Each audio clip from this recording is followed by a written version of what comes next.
Steelers, Bengals. The Steelers, this is how they win, 16-10. But this is how they haven't been winning. First game without Matt Canada, season high 421 yards. You see this tweet from Underdog NFL. The Steelers went 58 games without topping 400 yards on offense. In their first game after firing Matt Canada, they topped that mark with 407 yards. And headlining that was Pat Freiermuth, Matthew. 9 catches for 120 yards. Yeah, for the first time they attacked the middle of the field. Freiermuth came back last week, didn't really do anything as well, but gets 11 targets, a 34% target share, twice as many yards in this game. He had twice as many yards in this game. He had 120 as he did on the entire season prior. He had just 60 yards in the season coming into this game. Obviously, he missed some time, but still, Pat Freiermuth. Now, again, Cincinnati is bad against tight ends. We saw what Dalton Kincaid did to them. Like, they've struggled against tight ends all season long. But still, I think this was important for the offense. They did a couple of different things here, which is like they attacked, they threw it deep. They let Pickett throw it deep. They said, look, we've got 2 speedsters in Deontay Johnson and George Pickens, and like let's give them some shots at some big plays. Let's use the middle of the field with Freiermuth again, 11 targets, and also let's get this run game going. That was the thing that was surprising to me, is that a week after we'd all anointed Jaylen Warren, and he gets 16 touches, which is the second most in a game this season, plays 49% of the snaps. Great. But it's Najee Harris. It's stupid Najee Harris. It's Jay's Najee Harris who has the better game. He was a monster, my man Najee. He went 15 for 99, the touchdown as you mentioned. And also, it seemed like they featured him. Right, that's what I thought. Warren, which was straight. I think everyone assumed that, we've got a new offensive coordinator. Oh, it's Jaylen Warren time. No. It's Najee Harris time now. Moving the pile. He looked fantastic he did look as well out there. Meanwhile, Jaylen Warren fumbled as well. Yeah. So maybe he's just back in the doghouse and we're right back to where we started. But the other thing in this game, I thought, is that Kenny Pickett looked magnificent. And I understand that it was against the Bengals offense, the Bengals defense, which is not very good. But to your point, Matthew, about him throwing deep more often, 8.5 yards average depth of target. Had an absolute dime to Deontay Johnson down the right sideline, which, to be fair, is usually good for one of those every 3 weeks.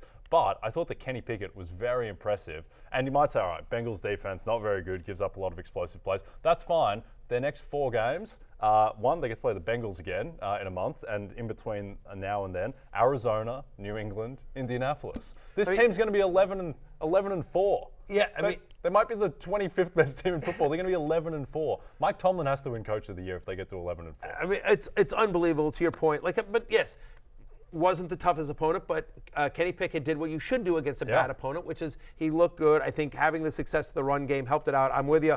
Najee Harris, you saw the play there. For those that are listening, we just watched the video of it. We do have NFL footage on this show, which is not something that a lot of fantasy podcasts / shows get. So we like that. But you saw on that touchdown run. On YouTube sometimes. Yeah, watch on. It's like he popped outside, you know what I mean? And Najee Harris. So like it wasn't just like through the tackles. It was a nice run for a touchdown as well. But to your point, like the Steelers, we keep thinking they can't get away with it. They can't keep getting away with it, and yet they do.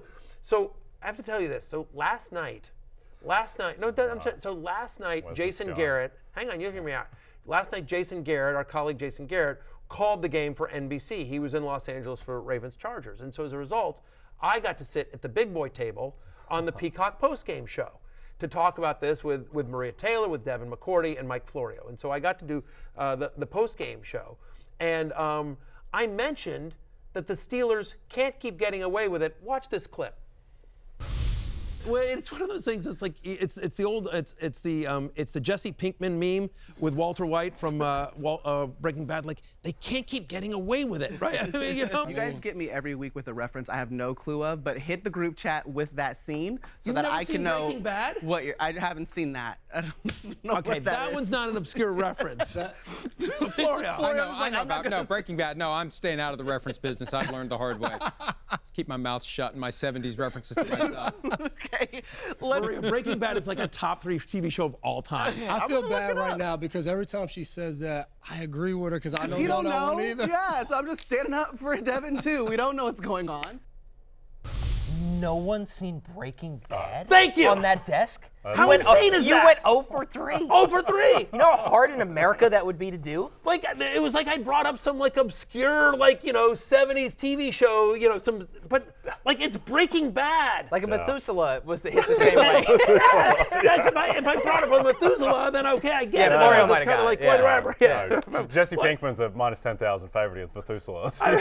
Oh, man. That's But like I unbelievable. was shocked, and that's what I was like thinking to myself. That's what I get for ripping off Jay. Because Yeah, I said that on pregame yesterday. Yes. Yeah, that's very good. Yes. no. You should ask them if they know about Homer Simpson next time. Even I feel like Breaking Bad is one of those things that, like, even if you've never seen Breaking Bad, notices. everyone is aware that Breaking Bad is widely considered one of the greatest TV shows of all time, and everyone's like seen memes of like Walter White, of Bryan Cranston as Walter White, of Aaron Paul as Jesse Pinkman, like I mean, it's one of those things in pop culture. Like this past year, I just watched Succession. I just binged Succession. But for years, even when I hadn't seen Succession, I knew what it was. Yeah. Like you know what I mean? Game of Thrones, same Game of thing. Thrones, Yeah. Sopranos. You have to watch The Wire, 100%. Mad Men. Yep. Yes, I mean it's like it's on that list. Yeah, no, it's very It's peculiar. I was blown away. That 3-leg parlay would have been paying about 120 to 1. Yeah, It was just 100%. like- And I love them. I love Maria. I love Devin. I love Florio. But I was just like, you got to be kidding me. Anyway, I'm probably never being asked back to do that. Yeah, it was a good run. Yeah, I had a good run. It was a really good I had run. a good One and run. done. I had a good run. One and done. Hey, it's Matthew Berry from NBCSports.com and RotoWorld.com. And I want to thank you so much for watching whatever it is you just watched.